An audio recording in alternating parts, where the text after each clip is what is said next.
Glória a Deus. Vamos nos colocando de pé. Louvado seja o nome do Senhor Jesus. Vamos abrir as nossas Bíblias no Salmo de número 133. Vamos já começar a fazer parte desse momento tão glorioso que é o momento da comunhão e nos alegrar nessa manifestação gloriosa que o Espírito Santo concede a cada um de nós, com a oportunidade de nós estarmos unidos a uma aliança com Jesus, unidos no corpo de Cristo, e fazermos disso um momento precioso diante de Deus. Salmo 133 fala sobre isso, e eu gostaria muito que essa palavra pudesse desabrochar dentro do nosso coração, e que ela pudesse ser intensa nos nossos relacionamentos. Salmo de número 133, os irmãos acharam? Vamos ler, diz assim a palavra de Deus: ó, como é bom e agradável viverem unidos os irmãos, é como o óleo precioso sobre a cabeça, o qual desce para a barba de Arão, e desce para a gola de suas vestes. É como o orvalho do Hermon que desce sobre os montes de Sião. Ali ordena o Senhor a sua bênção e a vida para sempre. Amém, irmãos? Então, vamos viver isso nesta noite, vamos estar unidos na nossa fé, na presença de Deus. Vamos fazer essa oração.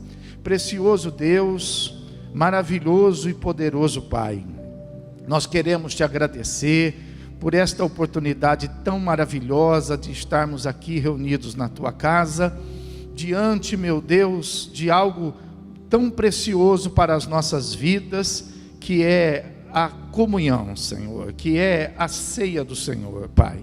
E nós te pedimos para que ela possa acontecer por completo nesta noite, que ela seja, meu Deus, estabelecida através, meu Deus, da nossa participação no cálice, da nossa participação no corpo, mas que ela também possa ser expressada, meu Deus, nos nossos relacionamentos, que nós possamos ter comunhão em tua casa, que possamos ter comunhão na oração, que possamos ter comunhão nos nossos planos e objetivos, os quais são estabelecidos não pelo nosso coração, mas pelo direcionamento do teu Espírito Santo à tua igreja.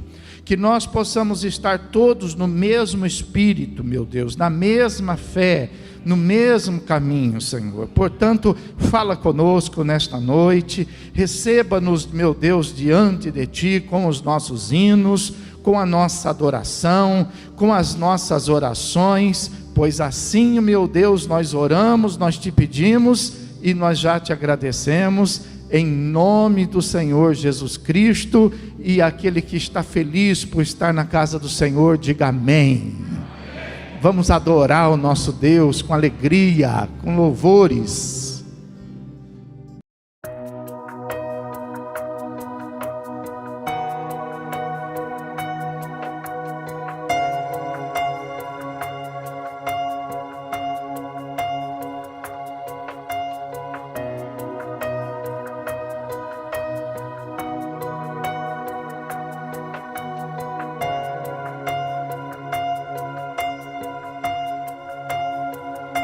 Os reinos se abalam,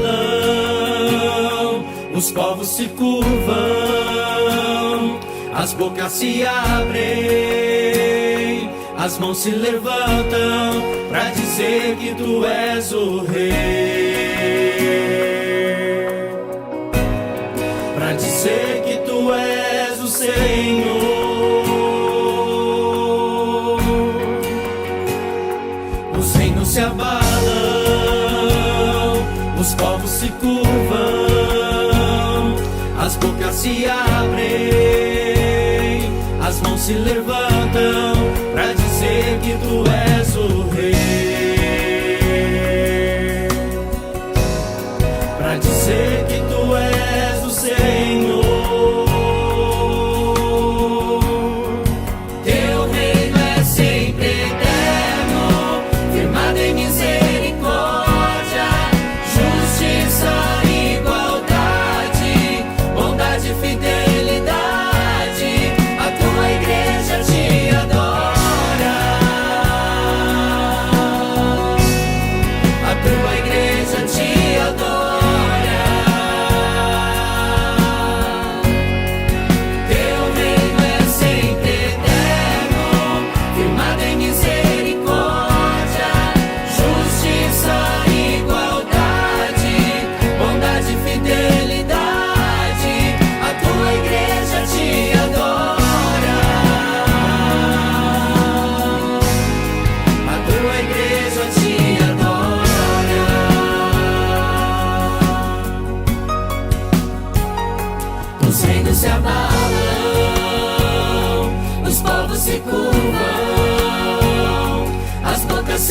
abrem, as mãos se levantam pra dizer que tu és o Rei, pra dizer que tu és o Senhor. Os reinos se abalam, os povos se curvam,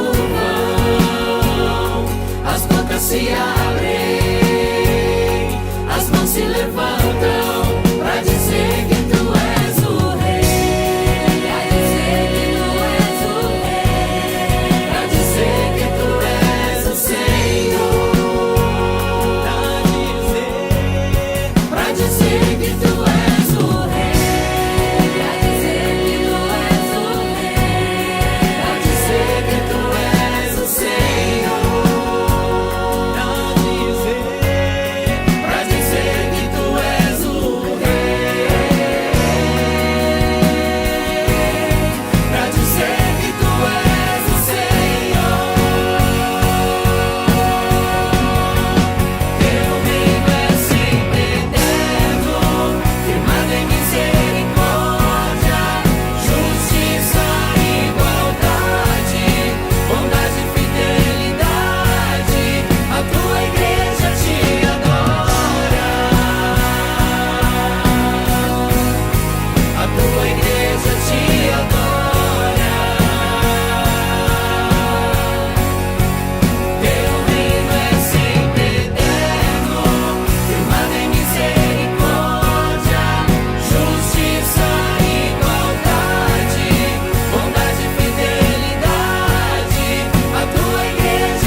Pegue sua Bíblia, se você estiver sem ela, aproxima aí de quem estiver com uma Bíblia na mão.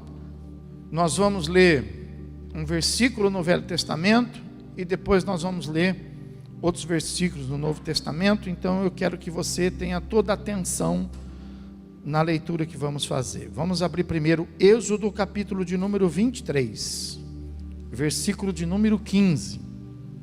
Eu vi alguns irmãos aqui na frente dar um glória, aí no fundo eu não percebi não. Oh, que maravilha. Glória a Deus que nós estamos abrindo a palavra de Deus. Êxodo 23, versículo 15. Irmãos, acharam? Amém? Então vamos ler a palavra que fala assim: guardarás a festa dos pães asmos.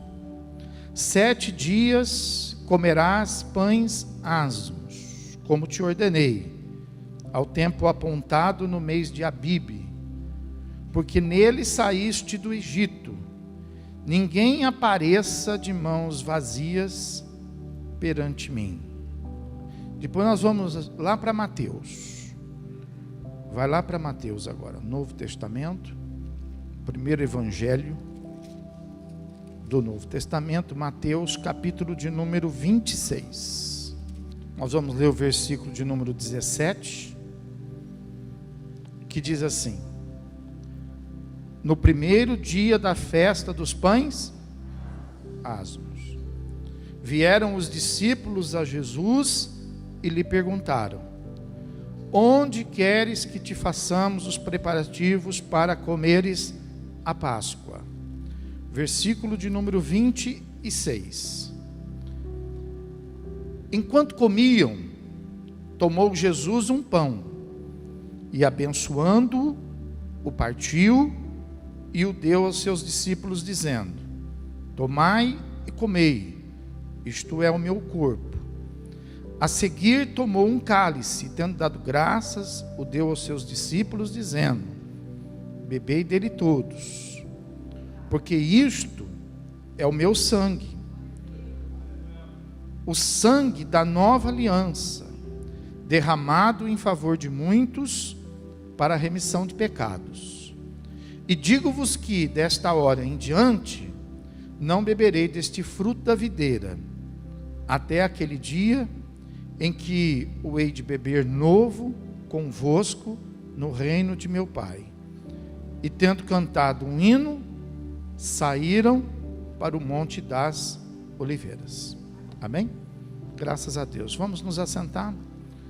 Louvado seja o nome do Senhor Jesus. Eu poderia ter lido somente esse texto de Mateus. Teria sido suficiente para que a gente pudesse decorrer aqui em toda a mensagem que o Espírito Santo está trazendo para nossas vidas. Fiz questão de ler o versículo de Êxodo para você poder entender que os fatos ocorridos no tempo de Jesus não foi nada novo, não foi nenhuma prática diferente, muito pelo contrário, foi uma continuidade daquilo que desde o início Deus já tinha orientado o seu povo para que ele pudesse estar praticando como forma de relacionamento com Deus. Porque Deus sempre ensinou para que a gente pudesse se relacionar com Ele, não somente com as nossas palavras, mas principalmente com as nossas vidas, né? E esse relacionamento foi estabelecido lá no Velho Testamento através das festas que Israel realizava.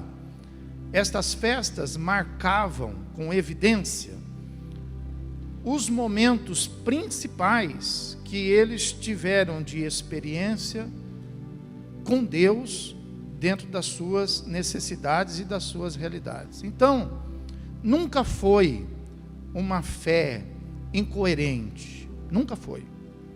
Nunca foi uma fé sem conhecimento de quem a praticava, nunca foi, muito pelo contrário.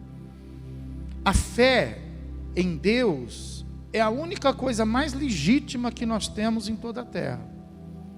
A gente vê incoerência em outras práticas de fé. A gente fala assim, meu Deus, que sentido tem isso? Mas a fé dirigida, voltada para o Deus Criador do céu e da terra, ela tem todo sentido, ela tem toda razão. Então, a Bíblia fala que o Senhor determinou para que eles estivessem fazendo, por exemplo, essa festa aqui dos pães asmos, e esta festa foi cumprida, né, no tempo do Senhor Jesus Cristo. E no meio dessa festa aqui dos pães asmos, que era uma festa de 7 dias, ela terminava com a festa da Páscoa, que era a festa principal que Israel realizava de ano em ano, em função da libertação que eles tiveram dos 400 anos de escravidão no Egito. Então essa festa trazia uma identidade desse povo para com o Deus que eles serviam e o Deus que eles criam. Então era algo coerente, era algo que realmente dava para se explicar e dava também para se compreender, né? Então a Bíblia fala que Deus ensinou lá, né, que eles deveriam se apresentar diante dele uma vez por ano e estabelecer todo aquele cerimonial que fazia parte. Esses pães asmos significavam pão sem fermentos, né? E a festa da Páscoa significava no sacrifício de um cordeiro, que era um sacrifício que foi necessário. Veja, existe uma coerência. Um sacrifício necessário para que houvesse a libertação de um povo, de uma nação. Não foi somente de uma pessoa, mas foi de um povo, de uma nação. Então, Deus está ensinando com isso que mesmo as coisas da fé não são alcançadas de qualquer maneira, e também não são alcançadas somente pelo fato de crer. A Bíblia fala que crer, até o diabo crê, e o diabo não vai resolver a vida dele pelo fato dele crer, muito pelo contrário. O fato dele crer e de ser quem ele é, faz sim com que ele então seja condenado. E há exemplo de nós, mesma coisa. O fato de nós, por exemplo, crermos e desobedecermos aquilo que cremos, não nos salva, muito pelo contrário, nos condena. Então, por isso que a nossa fé, ela precisa ser uma fé inteligente. Ela precisa ser uma fé tomada de sabedoria, uma fé tomada de conhecimento, conhecimento em fatos, conhecimento em história, não é em discurso, em fábula, conversa, não, em fatos. Então, o primeiro fato, diz a Bíblia, que Deus fala para eles: olha, vocês se apresentem diante de mim e estabeleça todo esse ritual. E ele fala assim: quando vocês se apresentarem, vocês não façam isso de mãos vazias. E acontece que você vai perceber, em diversas ministrações que você já ouviu, e talvez você nunca tenha entendido, e quem sabe hoje o Espírito Santo vai conseguir te explicar, o fato de você ouvir, por exemplo, que esse mesmo povo que tinha um pacto com Deus, que sai do Egito, que passa pelo deserto durante 40 anos, e depois disso entra numa terra prometida, da qual Deus tinha dado para eles, e eles, ao invés de tomar posse e se assentar nelas, eles tomam parcialmente posse dela, não chega a tomar posse de tudo. E esse é o nosso perigo na nossa fé, o fato de nós conhecermos a Deus, sermos alcançados por Deus, e a exemplo deles não conseguirmos tomar posse de tudo que Deus tem para nos dar. Interessante isso, porque isso está pronto, está preparado, assim como estava para eles. E nós precisamos pensar, nossa fé, ela precisa ser inteligente, porque você pode pensar assim: puxa, o que falta para mim? Porque quando eu estava no mundo, eu estava doente. E aí lá doente, alguém falou assim para mim: poxa, você precisa conhecer o meu Deus. Você precisa ir para a minha igreja, porque o meu Deus, Ele cura. Eu estava lá no mundo e eu estava aflito, eu estava desempregado, eu estava passando necessidades, mas eu encontrei alguém que chegou para mim e disse assim: você precisa conhecer o meu Deus, porque se você conhecer o meu Deus e você for lá para a minha igreja, o meu Deus vai te abençoar, o meu Deus vai te prosperar. Se você tivesse lá com um problema de família, um problema de casamento, um problema de relacionamento, e você encontrou alguém lá no mundo e alguém te disse assim: poxa, você está assim porque você não conhece o meu Deus. Porque se você conhecesse o meu Deus, e se você fosse para a minha igreja, seu casamento seria restaurado, seu relacionamento seria curado, e você seria abençoado. Estou falando alguma mentira? Mas e quando nós estamos na igreja, e nós estamos passando por todo esse processo? Aí a gente pergunta assim: bom, e agora o que eu tenho que fazer? Porque depois de Jesus Cristo, irmãos, não tem outra porta para a gente bater. A gente bate na porta dos amigos, a gente bate na porta da família, a gente bate na porta de pessoas, até que alguém um dia fala assim: pô, você está batendo em porta errada. A porta certa que você precisa bater é a porta de Jesus. Aí a gente vai lá e bate na porta de Jesus, entra, e Ele entra dentro da nossa vida, e a gente então se pega num conflito, no meio de situações que são tanto quantos, ou às vezes pior, do que aquelas que a gente vivia no passado. Foi isso que aconteceu com Israel. Israel entrou na promessa, entrou pela porta, não conseguiu tomar posse, e aí não é culpa de Deus, porque Deus deu. Pastor, eu não estou conseguindo tomar posse. Não é culpa de Deus, Deus já deu. Agora entra a tua parte, a posse é você que toma. A posse é você que toma.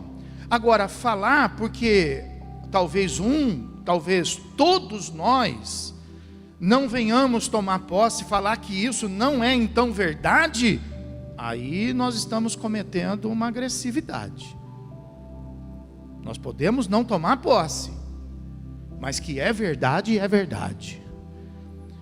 Jesus Cristo veio para nos dar vida, e não uma vida comum, mas uma vida anormal, uma vida abundante. Que isso é verdade, é verdade. A nossa fé não pode ser incoerente. Só que tem a parte dele e tem a parte nossa. Então a gente, por exemplo, por isso que eu linkei o Velho Testamento no mesmo texto com o Novo, para você perceber que o Velho Testamento não é para a gente descartar, muito pelo contrário, é para a gente tirar exemplo. Não é para a gente, preste atenção nisso que eu vou te explicar. Não é para você vir para a igreja e viver em conhecimento só. Não. Não é para você descobrir só. Você pode descobrir coisas, você pode ter revelação, mas não é para você viver disto. A Bíblia fala que nós precisamos viver de sabedoria. Qual que é a diferença de sabedoria e de conhecimento? Conhecimento você vai descobrir. Você vai ter que pagar o preço para descobrir, você vai ter que investigar, você vai ter que fazer todo um procedimento para que você possa chegar. Sabedoria é olhar para aquilo que já está feito e aprender com aquele que errou e não errar. Então isso é sabedoria. Então a primeira coisa, antes de você mergulhar nas águas do conhecimento, primeiro entra na sabedoria para você se estabilizar. Então você tem a sabedoria. Então quando a gente olha para o Velho Testamento, a gente vai adquirir sabedoria, e a gente vai então poder ver, puxa, olha, Deus deu a terra e eles não tomaram posse de tudo. Então tem muita coisa para a gente tomar posse, e o Espírito Santo está falando isso conosco. O Espírito Santo está fazendo essa cobrança. Escuta, por que você não tomou posse ainda? Por que você ainda não está vivendo a vida abundante que Jesus prometeu? Ah, mas é porque eu tenho problema. Não diga mais, nós estamos nessa campanha, eu tenho um Deus. Não diga mais eu tenho problema. Fala assim, não vou dizer mais eu tenho um problema. Diga assim, eu tenho algumas coisas para resolver. Tem problema? Tem problema quem quer ter problema, quem quer alimentar problema, fazer problema, criar problema. São essas pessoas que têm problema. Nós não temos problema. Porque como você pode me fazer se conscientizar de problema, se a Bíblia fala assim, olha, você faz aquilo que é possível, e o que não for possível, você pede para o seu Deus, porque o seu Deus faz os impossíveis. Como que eu coloco um problema nesse versículo? É minha culpa ou é culpa de Deus? Foi Deus que disse, ó, faz a tua parte, garante a tua aí. Eu não vou fazer a tua não. Você não vem querer ficar vivendo de mingauzinho não, de mamadeira não. Você faz a tua parte aí, e vai até onde você consegue ir. A hora que você não conseguir mais, se você quiser ir em frente, aí você clama por mim. Clama a mim e responder-te-ei. Aleluia. Então veja que a posse depende de nós. E acontece que Israel não tomou posse, presta atenção nisso. E além de não tomar posse de tudo, do que tomou, perdeu. Você está maluco? Você quer perder o que você já conquistou? Você já não chegou a tudo.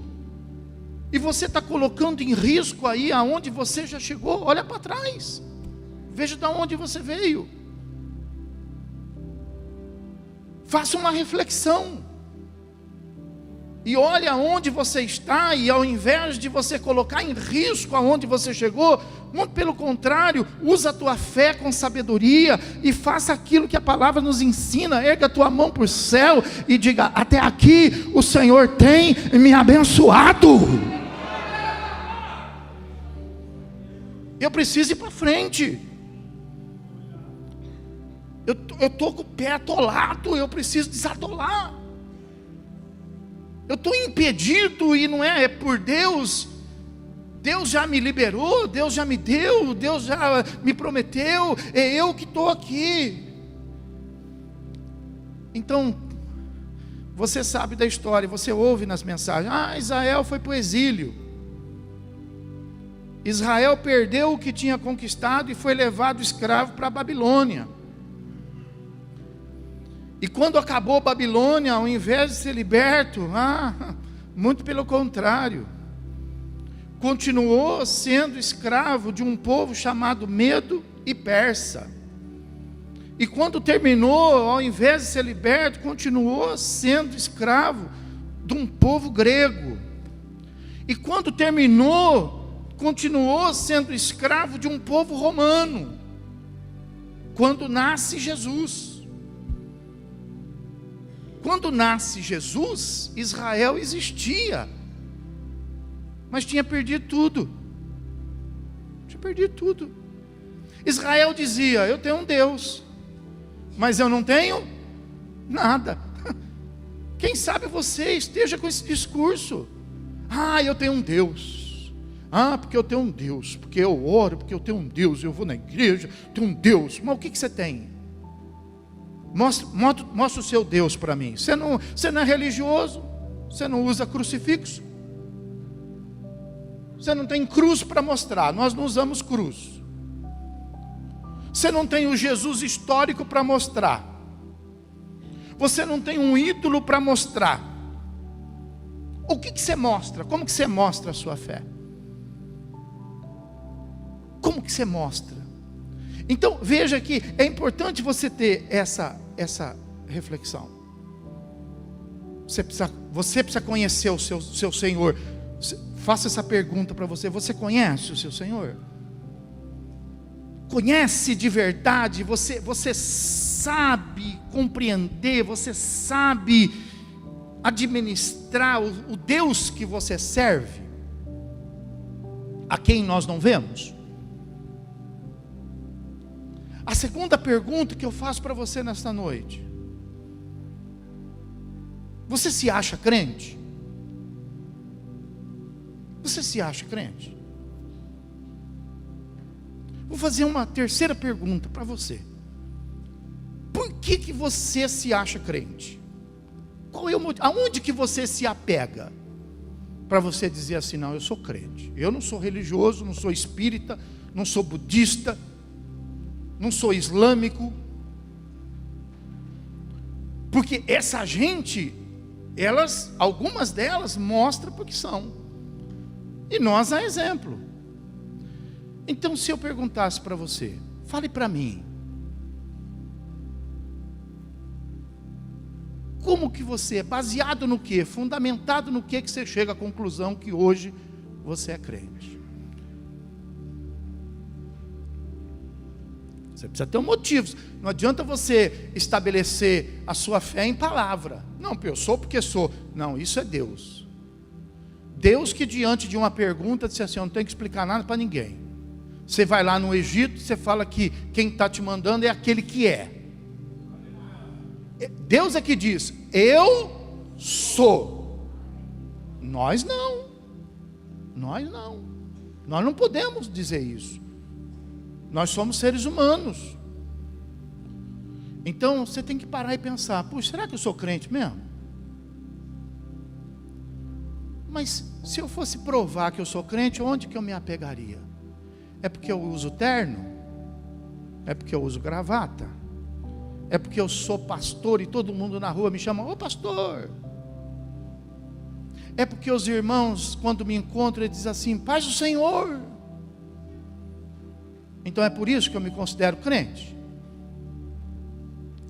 Eu me considero crente porque eu tenho uma Bíblia? Então foi esse o erro de Israel.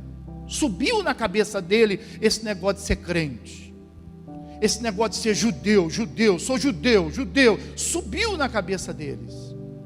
E eles acharam que ser judeu era mais do que servir a Deus. Eles confundiram. E aí eles começaram a servir a Deus de uma maneira diferente.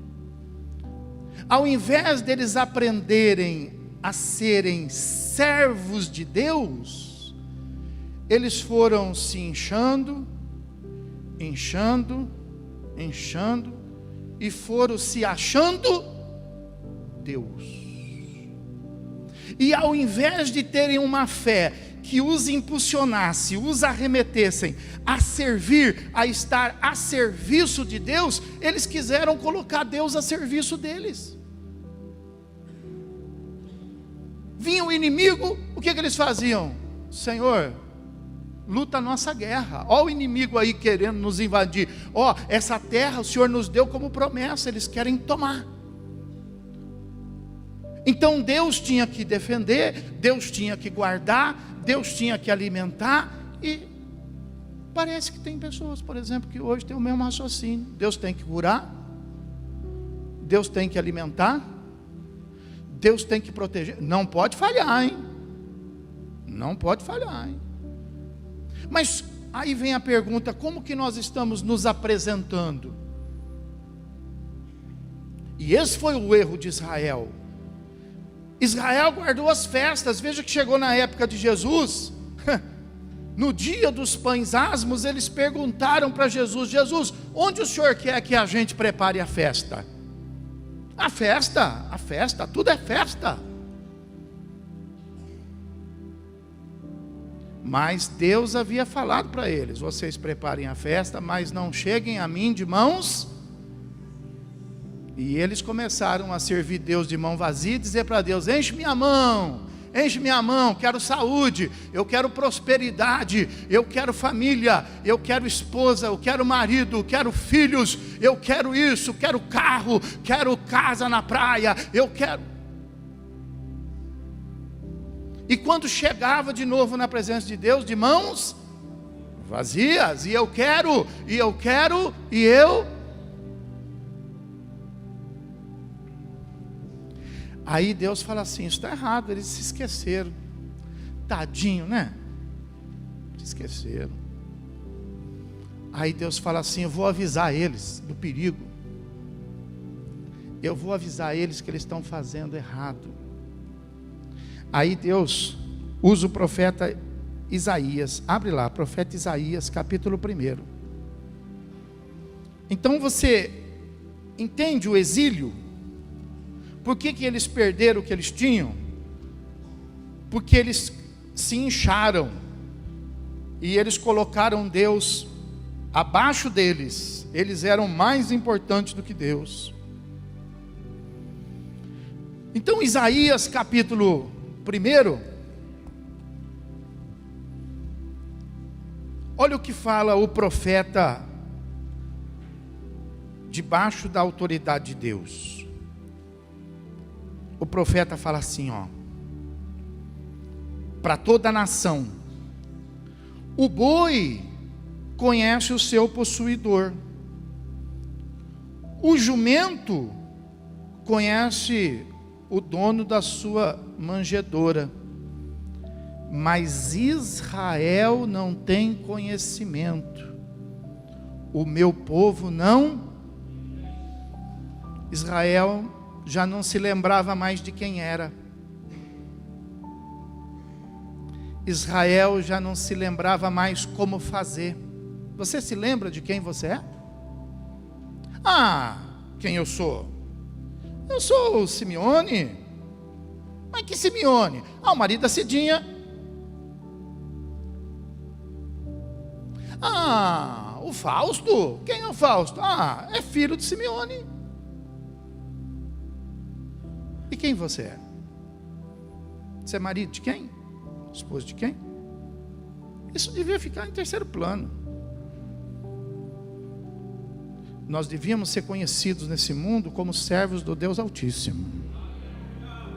Porque a minha vida não é dela. A minha vida eu não entreguei para ela. A minha vida eu entreguei para quem? Quem é o meu dono? O boi conhece o seu possuidor. O jumento conhece aquele que põe o alimento na manjedoura, mas Israel não sabe de quem é. Eu sou de mim mesmo. Quem é que faz seus planos? Da onde você tira os seus sonhos? Por onde que você começa uma coisa nova? Da sua cabeça? Da sua ideia? Da sua vontade? Nós somos crentes, mas nós sabemos de quem somos? Porque se eu souber de quem sou, eu posso provar quem eu sou. Agora, se eu não sei de quem eu sou, então eu não posso provar porque eu minto. Eu não sou mais meu. Eu entreguei a minha vida a Ele, e agora eu sou dele. Já não faço mais o que eu faço, mas eu faço aquilo que Ele me manda fazer. Já não sou mais eu que vivo, mas Cristo vive em mim. Aleluia. Recanta lá, machou, recanta nelas.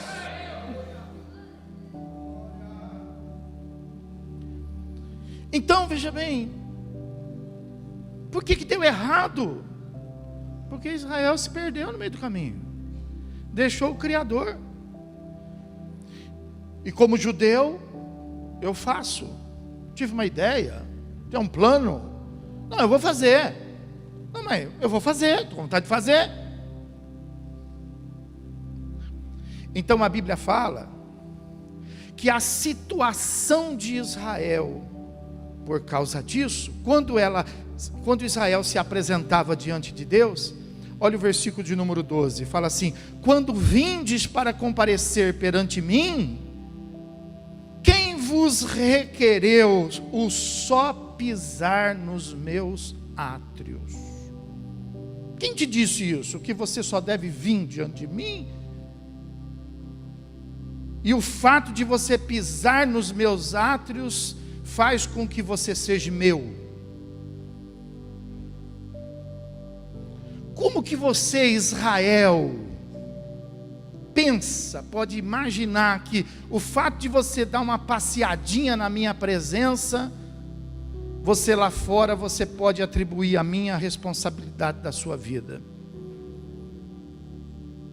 E por que Israel então começou a entrar na presença de Deus com mãos vazias?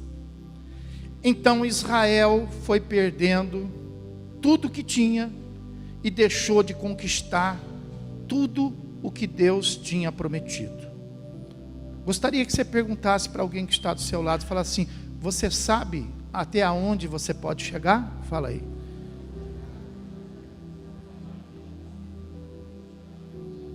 Você pode ir muito mais além, só que você pode impedir o plano de Deus na sua vida com a sua vontade. Porque segundo a nossa fé fundamentada na palavra de Deus, diz que os planos de Deus são maiores, os caminhos de Deus são mais altos. Então, se os meus planos estão rasos, é porque não são de Deus, são meus. Se os meus caminhos estão subterrâneos, eu não posso atribuir isso a Deus. São caminhos estabelecidos pela minha vontade, porque a palavra de Deus não mente. A palavra de Deus é poderosa, verdadeira, inerrante. Sabe o que é inerrante? Não erra. Não erra. Então, diante disso, como que ficou Israel? Versículo de número 4 do capítulo 1 de Isaías. Então fala que Israel se envolveu no erro, em diversos erros, no pecado. Israel todo começou a ser carregado de iniquidade, começou a se tornar uma raça maligna. cheio de corrupções. Povo, sou judeu, mas de que maneira? Com espíritos malignos. Sou judeu, mas de que maneira? Com caminhos corruptos. Sou judeu, mas de que maneira? Envolvido no pecado. Sou judeu, mas de que maneira? Carregado de iniquidade. Que judeu é esse? Abandonaram o Senhor, deixaram Deus de lado, só diziam que eram dele, e blasfemaram do Santo de Israel. E olha aí, voltaram para... O perigo não é só não ir para frente. Tem gente que fala assim, pô, minha vida não anda. Não, isso aí não é o pior. Porque tem gente que fala assim, pior do que está não pode ficar. E não é que fica. E não é que fica. O perigoso não é você conseguir ir para frente. O perigoso é você ir para trás, pessoal. E se você usar a sua sabedoria, você vai ver que isso aconteceu com Israel. E a Bíblia fala no versículo 5, porque a vez de ainda, por que a vez? Por que você ainda tem que passar por tanto sofrimento? Por que você ainda tem que pagar um alto preço, visto que você continua errando, continua desobedecendo? Por que nós vamos viver num caminho de desobediência, se o salário da desobediência é sofrimento, pessoal? Por que nós temos que ser persistente, coração endurecido, pensamento cauterizado, e obstinado em viver no caminho errado, do qual Deus não avaliza, o Espírito Santo não ensina, os anjos não acompanham, e a gente vive debaixo de sofrimento, dizendo, sou crente? Que fé é essa? Onde que nós vamos encontrar gente querendo ser crente, olhando para o nosso sofrimento, olhando para o nosso testemunho? Então Israel estava comprometido, pessoal. Fala o versículo 6 que não era poucas as feridas, desde a planta do pé até a cabeça, não havia nada arrumado, não havia nada são, nada curado, tudo comprometido, era tudo fachada. A casa não estava quitada, o carro ainda tinha muitas prestações, o telefone ainda tem prestação para pagar, a roupa foi comprada a crediário, o sapato foi emprestado de alguém. Era a situação de Israel. Versículo 7, a vossa terra está assolada, a casa está desarrumada, as coisas estavam todas bagunçadas, não tinha-se vontade de arrumar, não tinha-se vontade de melhorar, não tinha-se vontade de ter, porque tudo estava destruído, tudo estava acabado, tudo estava, mas eram judeus. As vossas cidades, elas estão consumidas pelo fogo, o fogo do vício, o fogo da prostituição, o fogo do inferno, do fogo das trevas. A vossa lavoura, o vosso trabalho, o vosso salário, estão sendo consumidos, estão sendo devorados diante de vocês, Israel. E a terra se acha devastada com uma subversão de estranhos. Olha a situação que eles estavam. E tudo porque, presta atenção nisso, tudo porque eles vinham ao Senhor, mas eles vinham de mãos. Nós não podemos cometer esse erro, pessoal. Eles cometeram. Esse erro foi deles. Não está falando de nós aqui, está falando deles. Eles vinham de mãos vazias. Então a Bíblia fala que eles cometiam isso e eles batiam no peito dizendo: não, mas nós somos judeus, nós temos um Deus. Diga assim: eu tenho um Deus.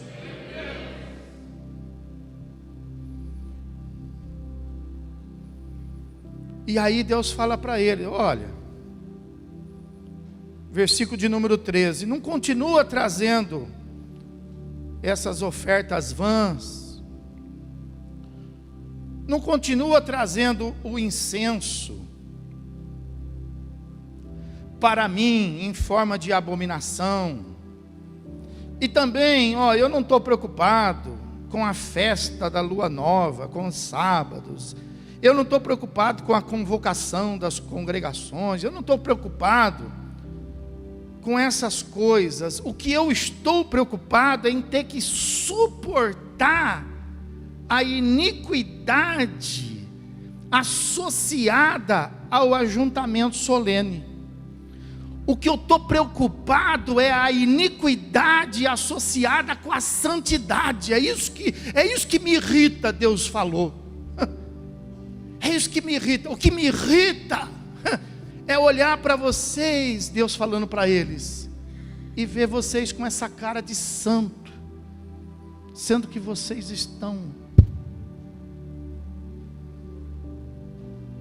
Então a Bíblia fala que eles estavam sofrendo por causa disso. Aí, um outro profeta, o profeta Oséias, vai lá. O profeta Oséias.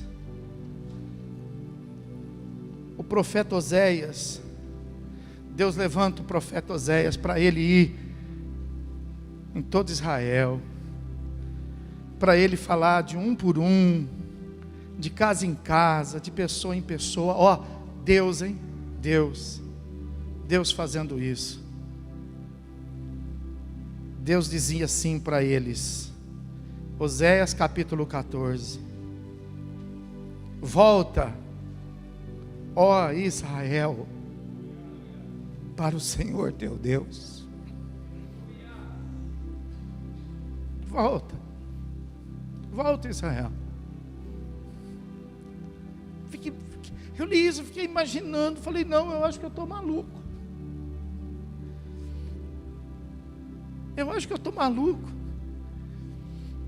A turma pronta, um monte lá. E Deus vem, ao invés de mandar um fogo do céu e consumir, ao invés de mandar a sua ira e maltratar, Deus toma a boca do profeta e ele mesmo fala na boca dela: ô Israel, volta Israel, volta, ó Israel, para o Senhor teu Deus, porque os teus sofrimentos não sou eu que faço, os teus sofrimentos é por causa dos teus pecados.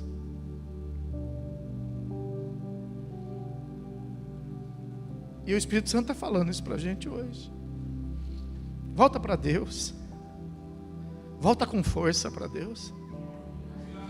Volta a ouvir a voz de Deus. Volta para a oração. Volta para a sua consagração. Volta para uma vida escondida no recôndito do Senhor. Volta, ouve. Eu gostaria que você ouvisse. A Bíblia fala que Israel no deserto ouvia os gritos do Egito dizendo: Israel, volta para o Egito. Mas hoje aqui em Jesus Cristo nós podemos ouvir a voz do Espírito Santo dizer: volta para o Senhor nesta noite. Volta para o Senhor. Volta do Senhor. Versículo 6 aí do capítulo 14 de Oséias fala assim: porque se você ouvir a minha voz, estender-se-ão de novo os seus ramos. Você vai brotar de novo. Pastor, mas tem jeito para mim? Tem jeito para você. Pastor, mas a minha vida pode mudar, a sua vida pode mudar agora. Estender-se-ão os seus ramos. O seu esplendor será como o da oliveira, e sua fragrância será como a fragrância do Líbano. Tem jeito para nós, tem jeito para mim, tem jeito para você, tem jeito para a igreja. Pode aplaudir e glorificar Jesus.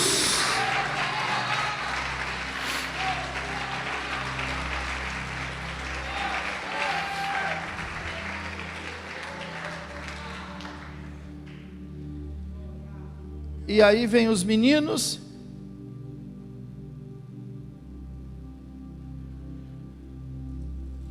e os meninos, no primeiro dia da festa de pães asmos, fala assim: Jesus, nós somos crente. Diga: eu sou crente. Jesus, nós somos crente. Onde o Senhor quer que a gente prepare a festa dos pães asmos? E Jesus fala assim para eles: olha, vocês vão lá em tal lugar, assim, assim, sigam um homem, e aonde ele entrar, vocês entram, e vocês digam para ele: olha, Jesus mandou a gente preparar aqui.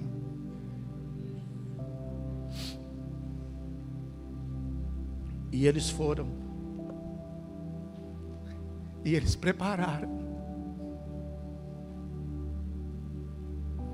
Mas eles foram com as mãos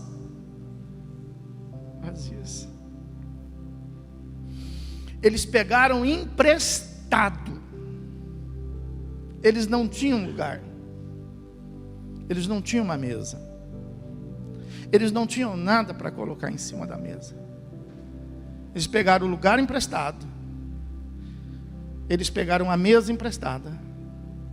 Eles pegaram as coisas emprestadas e colocaram em cima da mesa. E quando chega o dia, eles entram no lugar. E Jesus com eles. E quando Jesus chega diante da mesa, no meio de tudo aquilo, a Bíblia fala que Jesus para. E deixando tudo que era emprestado de lado. Tudo que era emprestado. Diga: tudo que era emprestado. Jesus deixa de lado. E a Bíblia fala que ele então toma de um pão, parte, coloca sobre a mesa e disse assim: isto é o meu corpo que é dado por vós. Diz a Bíblia que ele toma um cálice de vinho, de suco, de vinho. E tomando aquele cálice de vinho, de suco, a Bíblia fala que ele disse assim: coloca em cima da mesa e coloca assim: isto é o meu sangue, o sangue da nova e eterna aliança, que é derramado por vós. E diz a Bíblia que ele pega o pão e oferece. Come. E todos comeram. Ele pega o cálice e todos beberam.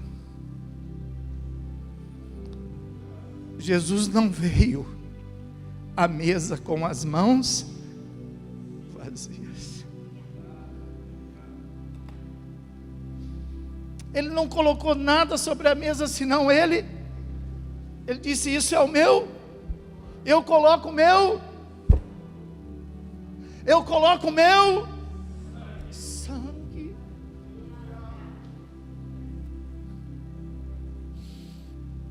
Esse é o Deus que nós servimos, que entregou a sua vida pela nossa, que deu o seu sangue pelo. E você não consegue fazer? E você acha que é muito fazer? Ele pôs a parte dele. O que você põe nessa mesa? Só a sua palavra? Só crente. O que você põe nessa mesa? Só a sua roupa, seu terno, sua gravata? O que você põe nessa mesa? A sua Bíblia?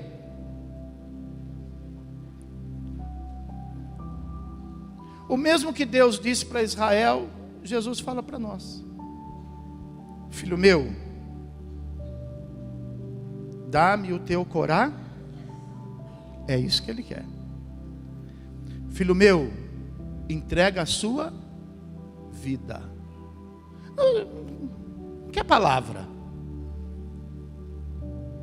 Lembra o que Deus disse? Eu não aguento mais, eu não suporto mais a mistura dessas coisas, das coisas erradas com a santidade.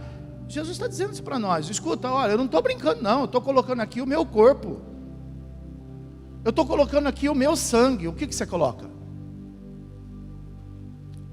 Eu não vou abrir mão daquilo que eu gosto. Eu não vou deixar esse vício. Eu não vou fazer esse esforço.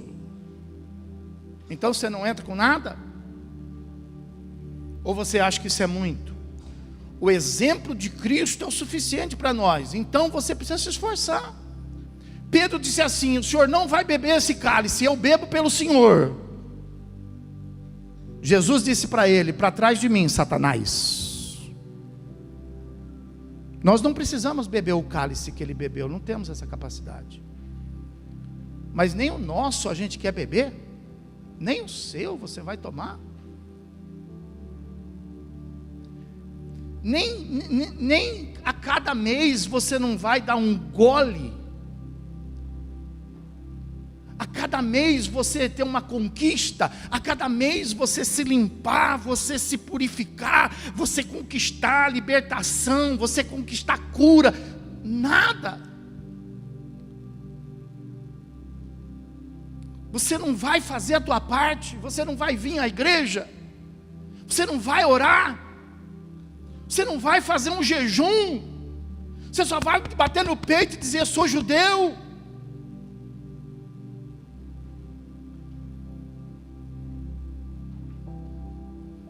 Nós não podemos ter esse pensamento. Nós precisamos ter sabedoria. Os judeus tropeçaram nisso. Nós precisamos colocar na mesa não o que nós possuímos, mas o que nós somos. Por isso que o apóstolo Paulo vem lá em Romanos para poder fechar a mensagem e diz assim: rogo-vos. Olha, tem que dizer assim? Vocês querem que eu fale assim para vocês? Vocês querem que eu ensine a palavra, ou vocês querem que eu fale igual o apóstolo Paulo? Pelo amor de Deus, gente, pelo amor de Deus, vamos fazer uma campanha de oração, pelo amor de Deus, gente, vamos. Rogo-vos que vocês apresentem, diz o apóstolo Paulo, os vossos corpos. Eu trouxe aqui a minha oferta, pastor. Que oferta, irmão? Trouxe aqui o meu dízimo. Que dízimo, irmão? Você está lá atrás na fila. Isso aí é depois de você entregar o que você é. É depois de você entregar a sua profissão de fé. É depois de você entregar a tua vida. Aí você entrega o teu dízimo. Aí você entrega a tua oferta. Mas primeiro é você. Primeiro é você. Estamos aqui atrás de dízimo. Não aprendi a ser pastor de dízimo. Não estamos aqui atrás de oferta. Não aprendi a ser pastor de oferta. Nós não estamos aqui atrás de barulho. Não aprendi a ser pastor de barulho. Quem me pastoreou era pastor. Quem me consagrou era pastor. fui ensinado por pastor, fui consagrado pelo pastor e aprendi a ser pastor. É o que eu sei fazer. Não sei fazer outra coisa. Não sei fazer barulho. Não sei ficar constrangendo, obrigando. Só sei dizer para você que Jesus está nos chamando. Ouve, Israel. Ouve. Ouve Jesus te chamando hoje para você não permanecer aqui nessa noite com as suas mãos vazias. Pastor, mas eu não tenho dinheiro. Não é dinheiro. Entrega o teu coração.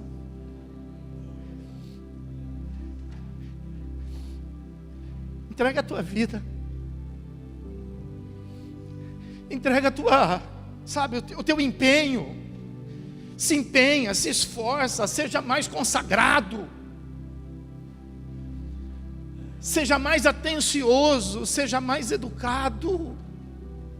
Entrega isso e fala: Deus, é verdade, eu estou precisando ser um pouco mais educado. Entrega hoje, põe isso na mesa. Mas eu sou descendente de italiano, arranca essa descendência, põe na mesa, põe o teu sangue na mesa, põe a tua vida na mesa, porque essa é a verdadeira fé, porque esse é o nosso verdadeiro Deus. Amém? Pode aplaudir e glorificar o Senhor Jesus. Aleluia.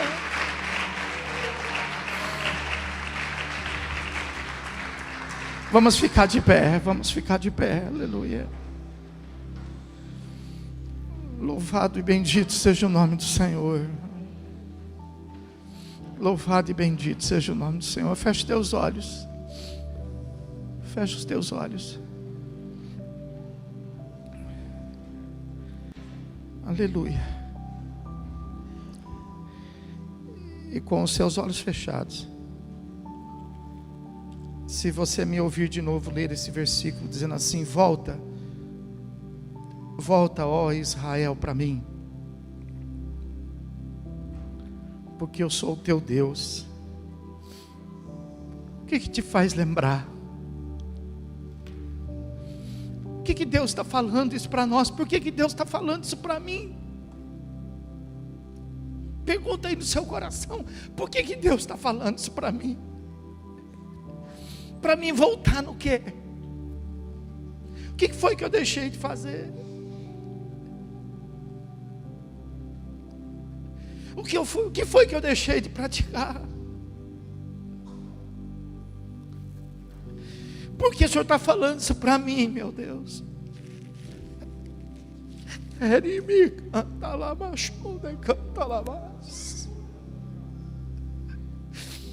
Volta, volta, volta. Volta para mim. O que Deus está querendo dizer isso para você? Somente os que sabem, somente aqueles que têm consciência daquilo que Deus está falando.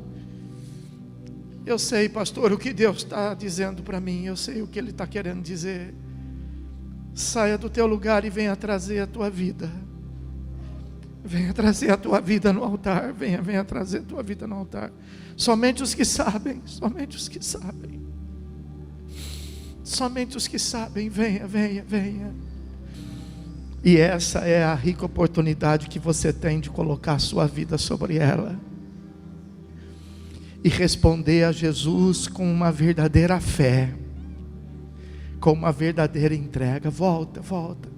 Faz a tua oração e diga a Ele, fala: Espírito Santo, eu entendi a tua palavra. Assume um compromisso, bebe o teu cálice aí. Jesus bebeu dele. Toma o teu cálice. Assume o teu compromisso, assume a dificuldade, sabendo que você vai até onde você suporta, e a hora que você não suportar, clame por Ele. E Ele te ajudará. e Ele te abençoará. Não tenha medo, não temas, disse o Senhor. Não tema pelo caminho, não tema por aqueles que estão no caminho, não tema pelo laço do passarinheiro, não tema pelas pestes perniciosas, não tenha medo das setas que voam de noite, não tenha medo daquele que se levanta contra ti, porque por um caminho se levantará contra ti, mas por 7 caminhos fugirá de ti. Deus quer a sua vida transformada. Deus quer a sua vida transformada. Deus não está pensando no que você tem. Deus está pensando no que você é. Deus, quando olha para você, vê a tua alma. E é isso que Ele quer salvar. Ele quer salvar a tua alma. Quantos nesta noite podem entregar tudo a Ele e falar: Senhor Jesus, eu entrego tudo, entrego a minha vida, eu entrego minha alma. Quantos nesta noite pode fazer isso? Quantos nesta noite pode entregar no altar aqui um desafio? Senhor, eu entrego esse desafio, eu vou enfrentar esse vício, meu Deus. Eu não vou entrar mais na sua presença com esse vício nas mãos. Quantos nesta noite aqui pode dizer assim: Senhor, eu não vou entrar mais contaminado dessa maneira na tua presença, com as minhas mãos cheias de prostituição, com a minha mão cheia de mentira, com a minha mão cheia de vaidade. Senhor, eu entendi a tua palavra, eu não vou mais entrar na tua presença fazendo parte desse mundo de corrupção. Não vou, Senhor. Quantos nesta noite pode entrar mais do que com palavra? Quantos nesta noite pode entrar com o sangue? Quantos nesta noite pode entrar com a vida? Quantos nesta noite pode externar uma fé realmente consistente, uma fé pura e verdadeira, não fictícia? Quantos nesta noite pode dizer ao redor da mesa do Senhor: eu ponho a minha vida em cima dessa mesa aqui, Jesus, vai mudar, vai mudar. Levanta a tua mão para o alto e ouça o Espírito Santo. Ouça o Espírito Santo, ouça. Ouça a voz de Deus, que não é uma voz de vingança, muito pelo contrário, é uma voz de amor, dizendo: filho meu, volta, volta, eu vou te ajudar, filho meu, volta, volta, volta, volta, volta, volta, volta a se ajoelhar, volta a orar, volta a me buscar, volta a se alegrar na minha presença, volta a participar, volta a conviver, volta a confiar, volta a falar comigo. Há quanto tempo você não fala comigo, filho meu? Volta a falar comigo. Um Deus falando assim para a gente, um Deus que poderia virar as costas e Ele continuaria sendo Deus.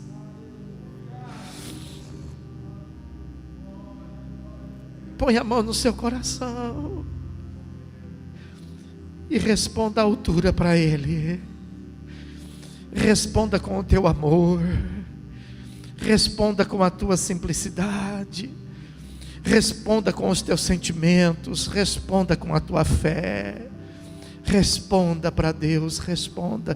Mude tua vida, mude teu caminho, mude aquela palavra, aquela palavra foi muito dura, aquela palavra foi sem pensar, aquela palavra ela foi precipitada. Se Deus pode deixar de lado todas as coisas para poder dizer para você: volta, filho meu, você não pode voltar aquela palavra? Você não pode voltar àquela decisão? Você não pode voltar todas aquelas coisas? Volta. Aqueles que voltam, botam a mão assim no coração, fala: Senhor, eu volto, Senhor, eu volto. Meu Deus e meu Pai, Tu és maravilhoso, Senhor. E eu quero Te agradecer, Deus, porque o dia não acabou. O Senhor não deixou que nós entrássemos nas trevas da madrugada, sem que antes nós pudéssemos receber a Tua gloriosa luz. Agora não haverá mais noite, agora não haverá mais madrugada, porque agora a Tua luz vai resplandecer na vida e no coração de cada um aqui dos irmãos, meu Deus. Pai, eu Te peço nesta hora, em nome de Jesus, venha tocá-los, venha colocar, meu Deus, sobre eles o poder do Teu Espírito Santo, para que eles possam conquistar a terra, Deus, para que eles possam ter força para lutar, não somente contra o inimigo, não somente contra o mal, mas com um dos maiores dos nossos inimigos, que somos nós mesmos, Senhor. Meu Deus, em nome de Jesus, que esteja havendo nesta noite aqui uma consagração no altar, Senhor, que esteja havendo aqui uma transformação de vida, que esteja havendo aqui uma transformação de comportamentos, que esteja havendo aqui uma transformação de decisões, meu Deus, e que saia daqui nesta noite muito mais do que palavras, mas que saia daqui nesta noite um testemunho, Senhor, que saia daqui nesta noite, meu Deus, uma vida mudada, transformada pelo poder e pela presença do Teu Espírito Santo. Em nome de Jesus, ajuda Teus servos, meu Deus, a vencer todos os desafios, todos os limites. Ajuda Teus servos, meu Deus, a conquistar aquilo que eles nunca achavam que seriam capazes, meu Deus. Em nome de Jesus, Pai, eu Te peço, recebe agora aqueles que estão voltando, recebe agora aqueles que ouviram a Tua palavra, aqueles que entenderam a Tua palavra, e que nesta noite, meu Deus, estão tendo uma tomada aqui de decisão e de fé. Em nome do Senhor Jesus, levanta Tuas mãos para o céu, as duas, e diga assim: Senhor meu Deus e meu Pai, eu ouvi a Tua voz, como ovelha, eu ouvi a voz do meu sumo pastor, e eu estou aqui ao redor da Tua mesa, para dizer que eu posso sim, eu posso fazer um pouco mais. Eu tenho feito pouco, tenho entregue pouco, mas agora eu entendi que eu posso fazer mais. E eu vou me empenhar, não somente de palavra, mas eu vou me empenhar com a minha vida, com o meu sangue, com o meu corpo. Em nome de Jesus Cristo, eu declaro agora a minha aliança renovada em Ti. Toca a minha vida, restaura a minha fé, em nome do Senhor Jesus, amém, e graças a Deus. Vamos aplaudir bem alto, Senhor. O mais alto que você puder, com as mãos cheias, cheias de louvor, de adoração. Toca, Senhor, toca com o Teu Espírito, meu Deus. Ele me canta lá, macho de canta lá mais. Ele me anda lá, macho de canta neles. Ele me canta lá, macho de canta lá mais. Aleluia. Receba o Espírito Santo. Receba o Espírito Santo. Seja cheio do Espírito Santo. Aleluia, aleluia, aleluia. Meu Deus, não deixa essa unção acabar, Deus. Não deixa esse fogo apagar, meu Deus. Meu Deus, fica conosco, Pai. Que os irmãos possam ter uma semana em Tua presença. Que eles possam tomar posse da terra, Deus, guiados pelo Teu Espírito Santo, instruídos pela Tua fé, Senhor, que é meu Deus, distribuída em nosso coração. Somente o dom da fé, meu Deus, é que pode fazer com que a gente venha viver, meu Deus, dias sobrenaturais, meu Pai. Que a graça do nosso Senhor e Salvador Jesus Cristo, o grande e eterno amor de Deus, e as doces e meigas consolações do Espírito Santo, seja agora e para todos sempre com toda a igreja, e aqueles que creem recebem, diga comigo. Aqueles que estão na campanha do mês de junho, levanta o seu punho assim direito para o céu fechado e diga: eu tenho um Deus. Pode aplaudir o Senhor Jesus.